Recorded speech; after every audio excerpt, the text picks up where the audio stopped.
नमस्कार दोस्तों, जय हिंद, वंदे मातरम। स्वागत है आपका अपने टीटी फैमिली शिक्षकों के परिवार जायसवाल कोचिंग सेंटर पर, पावर्ड बाय शिक्षा ही प्रकाश है। साथियों, आज हम सीटेट के सवाल पेपर करने वाले हैं, तो आप सभी लोगों को ध्यानपूर्वक समझना और फीडबैक करना है। आज जो हम सीटेट में क्वेश्चंस करने जा रहे हैं, ये प्रीवियस ईयर का प्रश्न रहेगा, क्योंकि आप सभी को पता है सीटेट एग्जाम में प्रीवियस ईयर के क्वेश्चन रिपीट होते हैं। इससे आपका लेवल पता चलेगा। तो सवाल पेपर 2023 का हम करने वाले हैं, प्राइमरी लेवल का, जिसमें चाइल्ड डेवलपमेंट एंड पेडागोजी का पूरा ए टू जेड आंसर की रहने वाला है, यानी ए टू जेड संपूर्ण हल सहित रहने वाला है। तो क्या आप सभी लोग तैयार हैं इन संपूर्ण हल सहित समझने के लिए? और आप लोगों को भी फीडबैक करना है कि अंत में आप लोगों को कितना स्कोर हुआ। तो यहाँ पे हम सीडीपी यानी कि बाल विकास के 30 प्रश्न करेंगे। 30 में से आपका क्या फीडबैक है, सभी को कमेंट करके बताना है। तो चलिए, पहला प्रश्न डिस्ग्राफिया से प्रश्न पूछा गया है कि जो डिस्ग्राफिया होती है वह एक भाषण विकार है, जिसकी विशेषता हकलाना उच्चारण में त्रुटियाँ करना होता है। एक गतियुक्त विकार है, जिसकी विशेषता स्थूल पेशी बाधिता होती है। एक तंत्रिकी विकार है, जिसकी विशेषता अक्षरों और आकारों को बनाने में कठिनाई है। एक मनोवैज्ञानिक विकार है, जिसकी विशेषता ध्यान का भाव और आवेगशील व्यवहार होता है। अब इसमें से आप लोग भी हमें फीडबैक करके बता सकते हैं कि राइट आंसर क्या होने वाला है। चलिए, सभी लोग कमेंट करिएगा। प्रत्येक शिक्षा बंधु, प्रत्येक टीचर, सभी को कमेंट करना है। तो सभी लोग जानते हैं कि डिस्ग्राफिया जो होता है एक तंत्रिकी विकार होता है, जिसकी विशेषता अक्षर और आकारों को बनाने में कठिनाई होती है। डिस्ग्राफिया, ग्राफ हम कैसे है खींच के बनाते हैं, तो मतलब लिखने संबंधी विकार को हम क्या कहते हैं? डिस्ग्राफिया कहते हैं। ठीक है, तो यहाँ पे थर्ड वाला option is the right answer हो जाएगा। इसके बाद बढ़ते हैं आपके अगले प्रश्न की तरफ।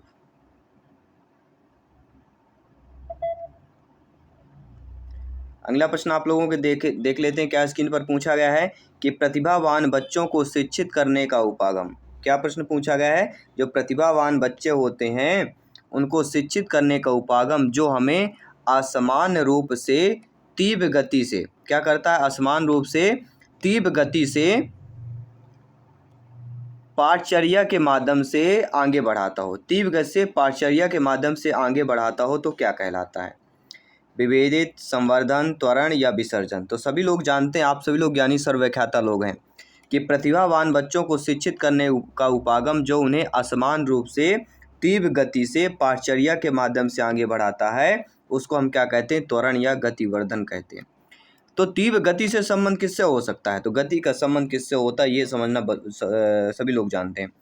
विभेद करना यानी छेद करना, तो विभेद करना अपने आप में निगेटिव होगा। विसर्जन कर देना निगेटिव हो गया।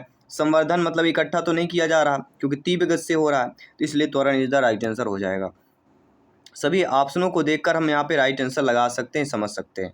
ठीक है ना, सभी लोग समझ गए? बहुत बहुत धन्यवाद सभी का। आइए बात करते हैं अगले प्रश्न की। अगला प्रश्न आप लोगों की स्क्रीन पर क्या पूछा जा रहा है कि शिक्षक जो समावेशी कक्षाओं की दिशा में काम कर रहे हैं उन्हें क्या चाहिए? जब आपकी नियुक्त होगी, आप लोग अध्यापक अध्यापिका बनेंगे और आपके अनुसार समावेशी कक्षा अगर है, तो समावेशी कक्षा में हम कैसे किस प्रकार के प्रश्नों को सॉल्व करते हैं? तो समावेशी कक्षा में एक ही दिशा में काम कर रहे हो। जो कैसी समावेशी शिक्षा होनी चाहिए? जो एक ही दिशा में काम कर रहे हों।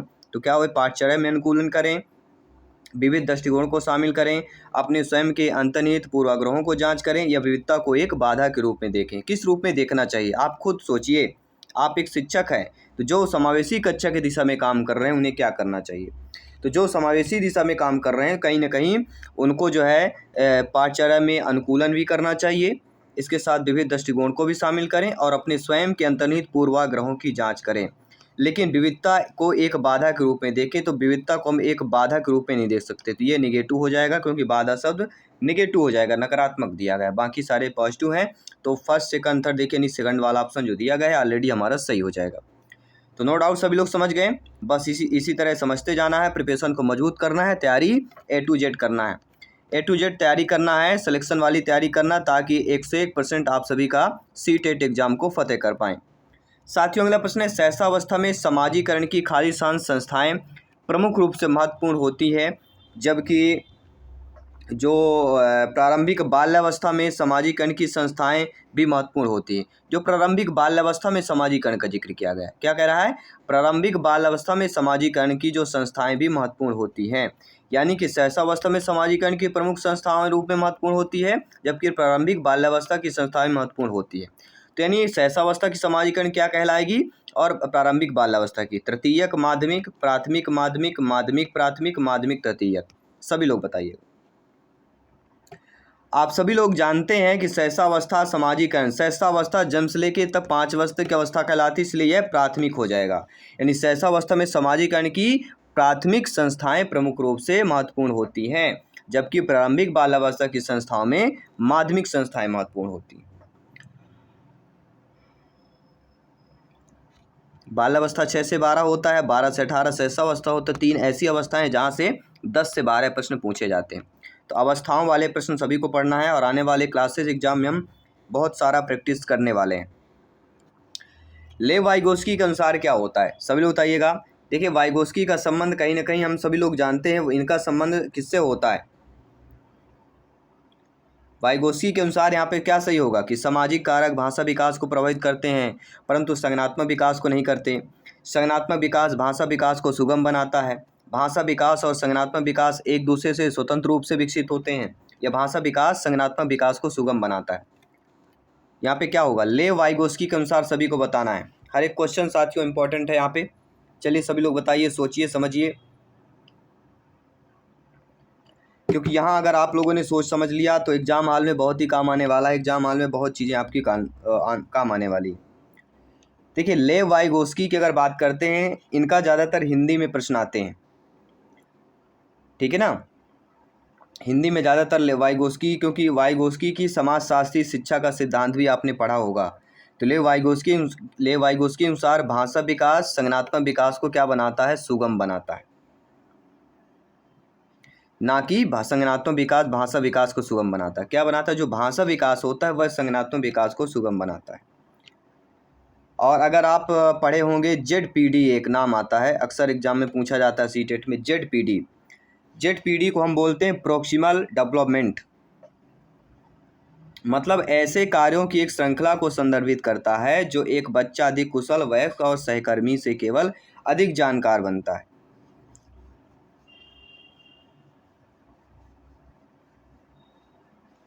और इनका एक परिभाषा स्टेटमेंट भी है कि लेव वाइगोस्की ने भाषा के विकास के अनुसार मानव विचार की प्राकृतिक में परिवर्तन होता है बोला है। मैंने कहा हिंदी में ज़्यादातर आता है, भाषा विकास से संबंधित ज़्यादातर इनके प्रश्न पूछे जाते हैं। अगला प्रश्न है, लॉरेंस कोहलबर्ग ने नैतिक तर्क के किस स्तर पर बच्चे आमतौर मानते हैं, क्या मानते हैं कि लोगों को समाज की अपेक्षाओं पर खरा उतरना चाहिए और अच्छे तरीकों से व्यवहार करना चाहिए। तो इसको हम किस पर करेंगे, पारंपरिक स्तर पे कर देंगे। क्या हो जाएगा, पारंपरिक स्तर इज द राइट आंसर हो जाएगा।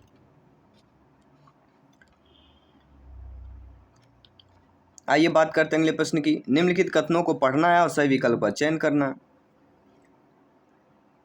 प्रश्न क्या दिया गया, शिक्षकों और साथियों जैसे अधिक जानकार अन्य लोगों के साथ बातचीत शिक्षार्थियों को उनकी समझ और कौशल विकसित करने में मदद करने के लिए आवश्यक समर्थन और मार्गदर्शन प्रदान करती है। कारण यह कि सामाजिक संपर्क सीखने और विकास के एक प्रमुख घटक होता है। तो मेरे प्यारे मित्रों, आप सभी लोग जानते हैं कि दोनों बातें, अभी कथन भी कह रहा है, कारण दोनों सही दिया गया है और सही व्याख्या भी हो पा रही है, क्योंकि सामाजिक संपर्क सीखने का विकास प्रमुख घटक है। ये बात सही है, क्योंकि सामाजिक संपर्क में कहीं ना कहीं सीखने के प्रमुख घटक विकास, अगर किसी व्यक्ति का विकास होना तो सामाजिक संपर्क में होना बहुत ज़रूरी है। काफ़ी सारी कुछ सीखने को मिलता है। तो दोनों बातें यहाँ पे सही दी गई हैं। अगला है, अधिगम के लिए आकलन का मुख्य लक्ष्य क्या होता है, सभी लोग बताइएगा। बेहतरीन लाजवाब प्रश्न पूछा गया है। अधिगम के लिए आकलन का मुख्य लक्ष्य क्या है, उन विद्यार्थियों की पहचान करना जिन्हें धीमे सीखने वालों के रूप में वर्गीकृत किया जाता है। विद्यार्थियों के प्रदर्शन का मूल्यांकन करना और ग्रेड है। विद्यार्थियों को प्रतिपुष्टि प्रदान करना जिसका उपयोग उनके अधिगम में सुधार के लिए किया जाना है। या विद्यार्थी के प्रदर्शन की तुलना एक मानक के रूप में तय करना। सही आंसर क्या होगा, आपके अकॉर्डिंग क्या सही होना चाहिए। ये बिहार टीटी में भी आया हुआ प्रश्न है, ठीक है ना। राइट आंसर क्या हो जाएगा, अधिगम के लिए आकलन का मुख्य लक्ष्य क्या होता है, विद्यार्थियों के प्रतिपुष्टि प्रदान करना जिसका उपयोग उनके अधिगम के सुधार के लिए किया जा सकता है। किसमें आया हुआ है, बिहार टीटी में भी आया हुआ है। ये किसमें, पीजीटी में आया हुआ है। जी हाँ, बिहार में जो आपका STT होता है, STT PGT में होता है ना, बिहार STT PGT, इसमें यह प्रश्न आया हुआ था और CTET में भी आया हुआ है। तो CTET के प्रश्न काफ़ी स्टेट लेवल TT एग्ज़ाम में पूछे जाते हैं। इससे आपके MP टेट में भी आता है, UP टेट में आता है, रीट में भी आता है। तो CTET अव्वल है सभी के लिए। अगला है, किस आयु में बच्चे शब्दों के खेल में शामिल हो सकते हैं और ऐसे चुटकुलों और पहेलियों को खेल शामिल होगा। ऐसे चुटकुलों पहेलियों को पसंद कर सकते हैं जिनमें शब्दों का खेल शामिल होता है। तो शब्दों का खेल किसमें शामिल होता है, ये सबसे जानना बहुत जरूरी है। और शब्दों का खेल सभी लोग जानते हैं, यह लगभग 7 वर्ष आयु इज द राइट आंसर हो जाएगा। 7 वर्ष की आयु में बच्चे शब्दों को खेल में शामिल होते हैं और ऐसे चुटकुले और पहेलियों को पसंद करते हैं जिनमें शब्दों का खेल होता है। देखिए कहीं ना कहीं 1 वर्ष 3 वर्ष तो हो नहीं सकता, 7 वर्ष हो जाएगा। 12 वर्ष में बच्चा परिपक्व हो जाता है। यहाँ पे शुरुआत करने शामिल होने की बात करा तो बच्चा 7 वर्ष में शामिल होना शुरू कर देता है। अगला, कैरल गिलिगन ने कोहलबर्ग के नैतिक विकास के सिद्धांत की आलोचना की है। क्यों आलोचना की है भैया, ये भी जानना जरूरी है। क्यों किया गया है? क्योंकि ये नारीवादी दृष्टिकोण के अकॉर्डिंग किया गया। कैरल गिलिगन ने कोहलबर्ग के जो नैतिक विकास सिद्धांत उसकी आलोचना इसलिए की क्योंकि नारीवादी दृष्टिकोण उन्होंने बताया है। अगला, जीन पियाजे जी के अनुसार पूर्व संक्रियात्मक चिंतन की मुख्य विशेषताओं में से एक है जो किसी स्थिति के एक पहलू पर ध्यान केंद्रित करने और दूसरों के उपेक्षा करने की प्रवृत्ति को संदर्भित करता है। पूर्व संक्रियात्मक अवस्था 2 से लेकर 7 वर्ष तक की अवस्था, और इस अवस्था में जहाँ पर किसी को चिंतन की मुख्य विशेषताओं किसी एक पहलू पे ध्यान केंद्रित करने पर और दूसरे की उपेक्षा कर दी जाए तो वह हमारा क्या है, केंद्रीयन कहला जाएगा। क्या कहलाएगा सभी लोग बताइए, केंद्रीय कहलाएगा कि विकेंद्रीय कहलाएगा? दोनों ऑप्शन सभी हैं स्क्रीन पर, सभी लोग बताइएगा। आप देख पा रहे हैं दोनों ऑप्शन है आपके लिए। अब आप लोग कौन सा चयन करेंगे? तो राइट आंसर क्या होगा, केंद्रीयन, तो राइट आंसर हो जाएगा। ये भी बिहार TT में आया हुआ प्रश्न था। बिहार STT सोशल साइंस का जो पेपर हुआ था उसमें यह प्रश्न पूछा गया था पेडागोजी में। और सभी लोग जानते हैं जीन पियाजे जी कहाँ के मनोवैज्ञानिक हैं, तो स्विट्जरलैंड के हैं। अगर एग्जाम में आता है तो ये भी सभी लोगों को पता होना चाहिए, Switzerland is the right answer. वह जीव विज्ञान के विद्यार्थी रहे हैं आपके जीन पियाजे जी, और दर्शन शास्त्र के मनोविज्ञान कहलाते हैं। और एक बच्चा खेल में निष्पक्षता का आकलन केवल इस आधार पर कर सकता है कि केक का सबसे बड़ा टुकड़ा किसे मिला, टुकड़ों की संख्या व्यतीत की जाए, अन्य टुकड़ों का आकार को अनदेखा करना। अगर ऐसे कोई एग्जाम्पल आता तो जीन पियाजे जी का ऑप्शन कहना उनका वो एक उदाहरण है, ठीक है ना। अगर टुकड़े वाला आता है, केक के टुकड़े से संबंधित कोई एक उदाहरण देता है एग्जाम में। तो प्रारंभिक बाल्यावस्था में वृद्धि और सोच है, जबकि मध्य बाल्यावस्था में वृद्धि और सोच है। यानी प्रारंभिक बाल्यावस्था में वृद्धि सोच बताना है और मध्य बाल्यावस्था में वृद्धि और सोच क्या होता है, दोनों चीज़ें बताना है। बहुत ही सिंपल सा प्रश्न है, लेकिन अगर नहीं बन रहा तो गलत है। देखिए प्रारंभिक बाल्यावस्था में अगर जिक्र किया जाए जो 6 से 9 वर्ष तक की अवस्था होती है, इस अवस्था में वृद्धि कहीं ना कहीं क्या होता है, वृद्धि कहीं ना कहीं स्थिर रहती है, लेकिन सोच इसमें कुछ हद तक जो है आत्म केंद्रित होती है। लेकिन जो मध्य बाल्यावस्था होता है, मध्य बाल्यावस्था में वृद्धि भी धीमी रहती है, लेकिन सोच तार्किक आ जाती है, सोच तार्किकता में आती है। अगला प्रश्न देखते हैं क्या है, निम्नलिखित में से कौन सा स्थूल गतिक कौशल है? स्थूल मतलब होता है बड़ा, तो बुनाई तो छोटी हो गई, एक कागजबद्ध रूपरेखा अनुसार काटना ये भी छोटा हो गया, एक कागज पर एक बड़े आयत के रूप में अनुसार काटना है तो छोटा हो जाएगा, लेकिन तैरना एक बड़ा हो जाएगा, क्योंकि कहीं ना कहीं तैरेंगे तो नदी तालाब या कहीं पड़ेंगे तो बड़ा स्थल है, तो वह स्थूल गतिक मतलब होगा, स्थूल मतलब बड़ा, तो तैरना फैल के आप तैर सकते हैं, ठीक है, काफ़ी देर तक काफ़ी दूर तक। इसलिए सूक्ष्म गति स्थूल गति का सूक्ष्म का होता तो इसमें ज़्यादातर बुनाई आता, लेकिन अगर स्थूल पूछा गया तो यहाँ पे तैरना इज द राइट आंसर। स्थूल मतलब बड़ा होता है, इतना सभी को ध्यान देना। अगला प्रश्न है कि भौतिक वृद्धि और विकास के और सिद्धांतों का पालन करते हैं। तो भौतिक वृद्धि और विकास किन विकासों और सिद्धांतों का पालन करते हैं? तो आप सभी लोग जानते हैं कहीं ना कहीं भौतिक वृद्धि और विकास के जो शीर्षगामी होता है अवरोही और समीपस्थ जो आंतरिक से बाहरी सिद्धांतों का पालन होता है, तो सेकंड ऑप्शन सही हो जाएगा। तो पहले क्या होता है शीर्षगामी जिसे अवरोही बोलते हैं, और दूसरा होता है समीपस्थ। ठीक है, दोनों चीज़ों को समझ लेना। अगला प्रश्न है, हार्वर्ड गार्नर के अनुसार एक दर्शन शास्त्री के पास खाली स्थान प्रकार की बुद्धि और मूर्तिकार के पास किस प्रकार की बुद्धि मात्रा की अधिक होगी। देखिए कह रहा है एक दर्शन शास्त्री और एक मूर्तिकार, दोनों के बुद्धि का यहाँ पे पूछा गया है। तो कहीं ना कहीं सभी लोग जानते हैं कोई दर्शन शास्त्री होगा तो अंतः व्यक्ति कहलाएगा, और कोई मूर्तिकार होगा तो उसकी बुद्धि दिक् स्थान कहला जाएगी, क्योंकि मूर्तिकार है तो स्थान के अनुसार वह परिवर्तित होता रहता है। तो ये चीज़ें तो नॉर्मल है, सभी लोग समझ गए होंगे। ठीक है ना, चलिए बढ़ते हैं अगले प्रश्न की तरफ।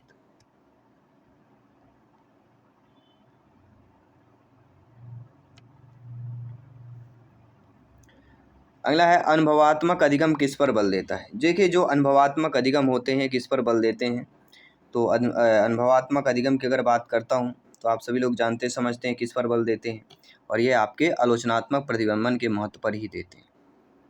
ज़्यादातर हमने देखा है, जो वही चीज़ें हम आपसे शेयर कर रहे हैं। अगला, बच्चों में समस्या समाधान कौशल को बढ़ाने के लिए निम्नलिखित में से कौन सा प्रभावी तरीका होगा, या कौन सा प्रभावी तरीका बेस्ट हो जाएगा। देखिए यहाँ पे हम समझना कि समस्या समाधान कौशल को बढ़ाना है, अगर बच्चों में बढ़ाना है, बच्चों में जो समस्याएं आती हैं उनको समाधान करने का कौशल को बढ़ाना है, तो बच्चों में अगर समस्या समाधान के कौशल को बढ़ाना है तो कहीं ना कहीं उन्हें बुद्धि मंथन करने, सहज अनुमान लगाने क्या देना चाहिए, अवसर देना चाहिए। तो अवसर इज द राइट आंसर यहाँ पे हो जाएगा। और बढ़ते हैं अगले प्रश्न की तरफ। कथन कह रहा है कि शिक्षकों को सार्थक वातावरण बनाना चाहिए जिसमें सभी बच्चों की सक्रिय भागीदारी और संलग्नता होनी चाहिए। सभी बच्चे आंतरिक रूप से सीखने के लिए प्रेरित होते हैं और सीखने में सक्षम होते हैं। तो कहीं ना कहीं दोनों चीज़ें जो दी गई हैं, दोनों चीज़ें आपकी क्या सही दी गई हैं और सही व्याख्या भी हो रही है। क्योंकि सार्थक वातावरण बनाने का बात कर रहा तो ये भी आपका सही हो जाएगा। सक्रिय भागीदारिता संलग्नता की बात कर रहे हैं, ये भी सही हो जाएगा। और सभी बच्चे आंतरिक रूप से प्रेरित करने की बात कर रहा, सीखने में सक्षम की बात कर रहा, तो दोनों चीज़ें सही दी गई हैं।